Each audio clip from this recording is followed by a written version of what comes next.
Assalamualaikum warahmatullahi wabarakatuh. Berjumpa kembali kita di channel Safety Pilihanku. Sobat semuanya, kali ini kita akan membahas terkait dengan IBPR atau identifikasi bahaya dan pengendalian resiko, ataupun dikenal dengan HIRA. Nah, sebelum kita lanjut ke pembahasan terkait dengan IBPR, jangan lupa subscribe, like, share, dan komen, sehingga channel ini kita terus bisa memberikan kebermanfaatan buat kita semuanya. IBPR tentu bagi kita semuanya bukan hal yang asing, ya. Namun juga ada beberapa di antara kita yang sudah tahu bentuknya IBPR, sudah melihatnya, namun secara prosesnya masih belum bisa memahami atau belum secara mandiri membuatnya. Walaupun idealnya IBPR itu dibuat secara tim, ya, secara tim, sehingga makin banyak masukan-masukan dari setiap orang, terutama terkait dengan operasional. Nah, perlu diketahui bahwa kewajiban pelaksanaan identifikasi bahaya, penilaian dan pengendalian risiko dalam sistem manajemen K3 itu kita ada standarnya yang mengaturnya, atau harus memenuhi standar tersebut, ya. Yang pertama di standar SMK 3 disebutkan di sana di klausul 2.1.2 terkait dengan identifikasi potensi bahaya, penilaian dan pengendalian risiko. Nah, ini di SMK 3 diminta juga untuk membuat IBPR. Kemudian di standar SMKP Minerba itu rekan-rekan tentunya bukan hal asing. Di klausul 2.2 itu terkait dengan manajemen risiko. Nah, kemudian di standar ISO 45001 terkait dengan standar internasional K3, maka diatur di klausul 6.1.2. Nah, di sana terkait dengan hazard identification and assessment of risk and opportunities. Kemudian di ISO 9001 terkait dengan mutu itu diatur di klausul 6.1 action to address risk and opportunities. Nah, di standar-standar itu semua meminta kita semua, terutama yang perusahaan-perusahaan yang mulai atau sudah menerapkan sistem manajemen K3 tentunya harus membuat IBPR.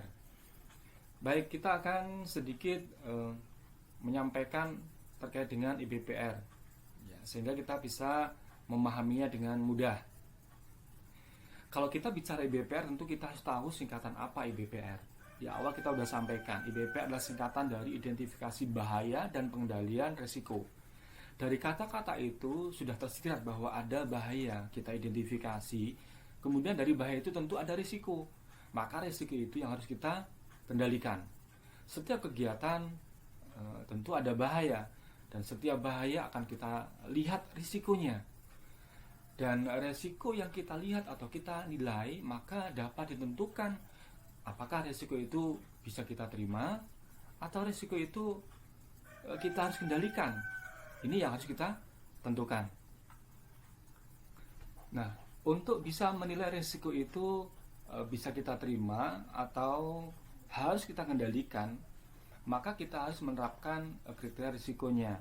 Nah, kalau boleh kita levelkan atau umumnya yaitu dari critical, tinggi, menengah, rendah. Nah, rendah artinya risiko tersebut bisa kita terima. Nah, untuk bisa menilai risiko sendiri, kita harus mengetahui yang sering kita ketahui dua parameter, yaitu ada probability dan severity. Probability artinya kalau ada satu bahaya, kemungkinan untuk menimbulkan kecelakaan atau cedera itu seberapa besar atau berapa besar gitu. Kemudian severity artinya kalau itu bahaya menimbulkan kecelakaan, seberapa parah yang bisa kita terima. Dari kombinasi itu kita akan dapatkan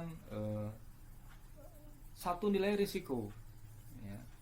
Ini sebetulnya bukan hal yang sulit untuk dipahami, sahabat. Tapi karena ada penilaian-penilaian untuk identifikasi, terus kita nilai, kemudian kita kalikan-kalikan, apalagi dengan model metrik yang terbanyak oleh kita, ini terutama di tingkat operasional adalah kesulitan. Nah, karena sudah terbayang faktor kesulitan, sehingga yang ada adalah keinginan untuk tahu lebih dalam, itu menjadi suatu tantangan tersendiri. Ya. Yang perlu digarisbawahin di sini adalah setiap kegiatan ada risiko. Kalau kita nggak mau ada risiko, ya diam saja. Diam pun itu kadang-kadang ada risiko juga. Ini hal pertama yang harus kita pahami. Masih ada beberapa orang yang belum memahami atau membedakan apa itu bahaya dan apa itu risiko. Ya, sahabat, tadi di awal sudah kita sampaikan, kita identifikasi bahayanya. Bahaya adalah sesuatu yang dapat menimbulkan atau berpotensi terjadi kecelakaan atau kerugian. Sesuatu itu apa saja, bisa tindakan tidak aman dan bisa kondisi tidak aman. Ini yang sederhananya. Ya. Apa itu tindakan tidak aman? Contohnya mengoperasikan unit atau sarana namun tidak memiliki simper atau kimper. Kemudian kondisi tidak aman, contohnya apa? Yang sering kita temukan adalah lantai yang berair atau berlubang. Nah, itulah bahaya. Apa itu risiko? Risiko adalah peluang dari suatu bahaya untuk menjadi sebuah kecelakaan atau kombinasi probability severity. Ada juga frekuensi probability severity, dan ada juga istilah yang lainnya. Setelah kita menilai bahaya atau mengidentifikasinya, maka kita menilai risiko. Setelah menilai risiko, yaitu kombinasi antara probability severity, maka kita akan lihat di tabel angka-angka. Nah, angka-angka hasil dari kombinasi probability dan severity.